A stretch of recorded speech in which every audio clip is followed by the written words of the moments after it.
పరిశుద్ధులు ప్రియులైన దేవుని పిల్లలందరికీ యేసుక్రీస్తు నామములో శుభవందనాలు తెలియజేసుకుంటా ఉన్నాను. చాలా ఏళ్ల క్రితం, అంటే ఒక ఇంచుమించు 35 ఏళ్ల క్రితం ఎవరో ఒకరు ఇజ్రాయెల్ వెళ్ళామని చెప్పి చిన్న ఆలివ్ ట్రీ యొక్క ఆకు అనమాట, ఒలివ మొక్క ఆకుని తీసుకొచ్చి మాకు ఇచ్చారు. మా అమ్మ దాన్ని చాలా భద్రంగా లోపల దాచుకుని దాన్ని చాలా భక్తిభావంతో చూస్తూ ఉండేది. నాకు అప్పుడు అర్థమయ్యేది కాదు, ఎందుకు దీనికి ఇంత ఇంపార్టెన్స్, అది మామూలు మొక్కే కదా అని. ఈరోజు ఎందుకో ఆ విషయం గుర్తొచ్చింది. అవును, అసలు ఆలివ్ ట్రీ అంటే ఆ మొక్క గురించి, దాని యొక్క ఆకుల గురించి, దాని యొక్క ప్రత్యేకత గురించి దేవుడు చాలా విస్తృతంగా మాట్లాడాడు కదా అని బైబిల్ అంతా ఒకసారి అలాగా నేను ఎక్కడెక్కడ ఒలివ్ మొక్క గురించి చెప్పబడిందో చూస్తే చాలాసార్లు చాలా ఎక్కువగా చెప్పారు దేవుడు దాని గురించి. అయితే అందుట్లో కొన్ని విషయాలు నన్ను బాగా ఆకట్టుకున్నాయి. అదేంటంటే నిర్గమాకాండంలో 20వ అధ్యాయంలో 27లో అక్కడ మోషే గారికి ఆ యొక్క ప్రత్యక్ష గుడారం గురించి చెప్తూ, అతి పరిశుద్ధ స్థలములో ఉండాల్సినటువంటి వాటి గురించి చెప్తూ, నిత్యము నా సన్నిధిలో అంటే తైలము పోసి ఆ యొక్క దీపం ఎప్పుడు వెలిగించబడేటట్లు ఒలీవ నూనె తీసుకురండి అంటారు దేవుడు అని చెప్తారు. అంటే ఎప్పుడు నిత్యము వెలిగేటట్లు ఉండాలి అంటే ఒలీవ నూనె కావాలి అని చెప్తారు. ఆ తర్వాత అంటే నిత్యము వెలగడం అంటే మనము దేవుని సన్నిధిలో ఎప్పుడు కూడా వెలిగించబడి ఉండాలి అంటే మనలో ఏముండాలి అనేది ఆత్మీయ పరంగా ఆలోచిస్తే దానికి ఒక మంచి అర్థాన్ని దేవుడు నాకు దయచేశారు. ఎలాగా ఉండొచ్చో మనము దేవుని సన్నిధిలో ఆ యొక్క తైలము, దాని యొక్క ఇంపార్టెన్స్, మనం వెలిగించబడటం ఏంటో కూడా అది స్టడీ చేస్తూ ఉంటే నాకు అర్థమైంది అనమాట. అదేవిధంగా చూస్తే న్యాయాధిపతుల గ్రంథంలో 9వ అధ్యాయం 9వ వచనంలో కూడా అక్కడ చెట్లన్నీ కూడా చెట్ల మీద ఎవరు రాజుగా ఉండాలి అని ఒక్కొక్క చెట్టు మాట్లాడుతూ ఉంటాయి.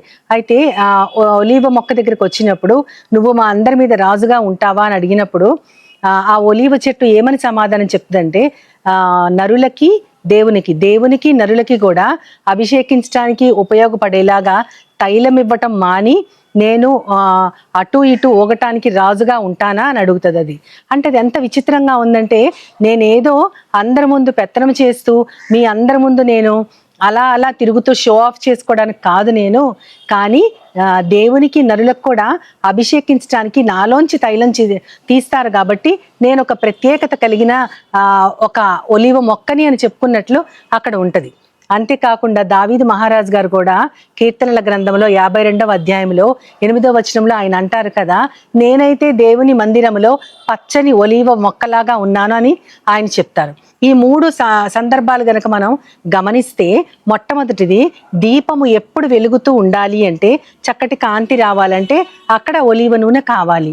ఇక్కడ మన జీవితం తీసుకుంటే మనము బాగా వెలిగించబడాలి, దేవుని యొక్క సన్నిధిలో మనము ఆయన చేత మెప్పించబడాలి, మనుషులు మనల్ని దేవుని యొక్క ప్రతిబింబము రిఫ్లెక్ట్ చేసేలాగా మనల్ని చూడాలి అంటే మనలో ఏముండాలి అని గనక మనం ఆలోచన చేస్తే, మనలో ఉండాల్సింది దేవుని యొక్క ఆత్మ. దేవుని యొక్క ఆత్మ చేతన మాత్రమే మనము నిత్యము వెలిగించబడతా ఉంటాము. ఎందుకంటే ఆ ఆత్మే జీవము. మనము చూస్తే ఆదికాండంలో కూడా దేవుడైన యెహోవా నరుని సృష్టించి ఆ నాసికా రంధ్రాలలో జీవ వాయువును ఊదగా ఆ నరుడు జీవించే ఆత్మ అయ్యాడు. జీవించే ఆత్మ అంటే ఒక ఆత్మకి జీవం కలిగించేది ఏదంటే దేవుని యొక్క ఊపిరి. అంటే దేవుడు తన ఆత్మని మనకిచ్చారు.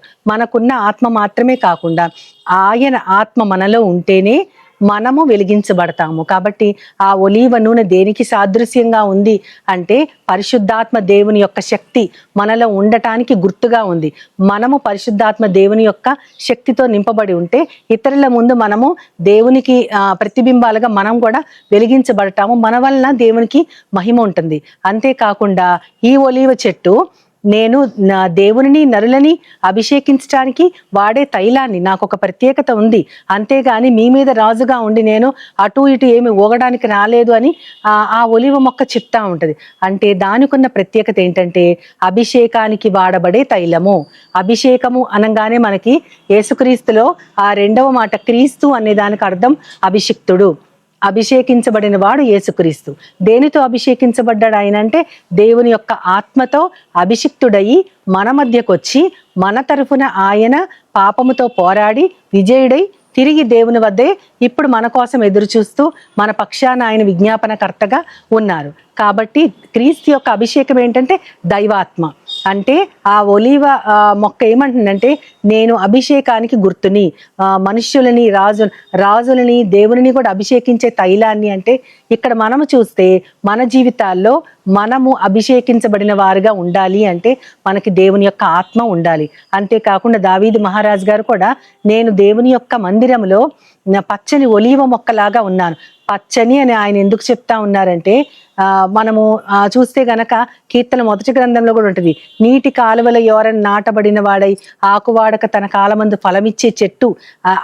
అది ఎవరిని గుర్తు చేస్తా ఉందంటే నిరంతరము దేవుని వాక్యాన్ని ధ్యానము చేస్తూ దివారాత్రాలు దానిని ధ్యానం చేస్తూ దానిలో ఆనందించేవారు అలా ఉంటారు. కాబట్టి పచ్చటి ఒలీవ మొక్క అంటే ఒలీవ మొక్క ఇప్పటికే మనం చూసాము, అది దేవుని యొక్క ఆత్మ అభిషేకానికి సాదృశ్యము, అది జీవానికి సాదృశ్యము, అది ఒక వెలుగునివ్వడానికి సాదృశ్యముగా ఉంది.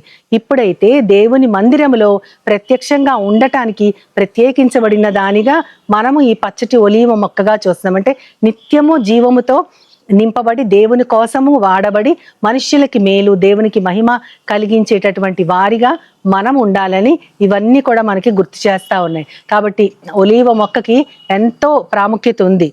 నీ భోజనపు బల్ల చుట్టూ నీ పిల్లలు ఒలీవ మొక్కల వలె ఉంటారని కూడా ఉంటుంది. దాని యొక్క లాంగివిటీకి అదొక గుర్తు అనమాట. అంటే మన బిడ్డలు దీర్ఘాయుష్మంతులై ఉండటానికి, మన బిడ్డలు వారి జీవితాలతో దేవుని ప్రతిబింబిస్తూ అనేక మందిని వెలిగించటానికి వారు వాడబడేటట్లు వారు పచ్చటి ఒలీవ మొక్కగా ఉంటూ దేవుని యొక్క ఆత్మాభిషేకము కలిగి మనము వారిని ఆ విధంగా నడిపించటానికి, మనము దేవుని యొక్క ఆత్మని వాళ్ళల్లో వెలిగించటానికి మన వంతు వాళ్ళని దేవుని యొక్క మార్గములో నడిపిస్తూ ఆ ఒలీవ మొక్క ఏ విధమైతే పచ్చగా ఉంటూ అభిషేకానికి వాడబడుతూ ఉన్నదో ఆ విధంగానే మనము మన బిడ్డలమందరం కూడా దేవుడు మనల్ని పిలుచుకున్నాడని గుర్తిస్తే ఆ విధంగా ఉండటానికి మనం అందరం కూడా పిలువబడి ఆయన కోసం మనం వాడబడాలి. అట్టి భాగ్యం మనం అందరం కలిగి ఉండేలాగా చిన్న ప్రార్థన చేసి దేవుని సహాయం కోరుకుందాం. ప్రేమామయుడ నా ప్రియ పరలోకపు తండ్రి, నాయన కొన్ని వాక్యాల ద్వారా మేము చూసుకున్నాం తండ్రి.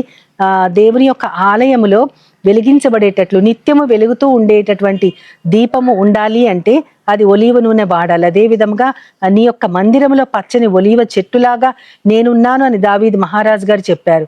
ప్రభా, ఒలీవ మొక్క తనకు తానే చెప్పుకున్నది, నేను దేవునిని నరులని అభిషేకించడానికి మాత్రమే వాడబడతానని. అభిషేకానికి, వెలిగించబడటానికి, పచ్చదనానికి అన్నిటికీ కూడా పరిశుద్ధాత్మ దేవుని యొక్క శక్తే సాదృశ్యం ప్రభా. ఆ శక్తి మమ్మల్ని అందరినీ కూడా నడిపిస్తూ నీ దారిలో ప్రభా నీ యొక్క మార్గాన్ని ఇతరులకు చూపించే విధముగా మేము కూడా ఆ రీతిగా వెలిగించబడేటట్లు ఉండటానికి నన్ను మమ్మల్ని అందరినీ నీ చేతులకు అప్పజెప్పుకుంటూ నీ ప్రియకుమారుడు నా ప్రియ ప్రభు అయిన యేసుక్రీస్తు వారి ద్వారా కోరి ప్రార్థిస్తున్నాను పరమ తండ్రి.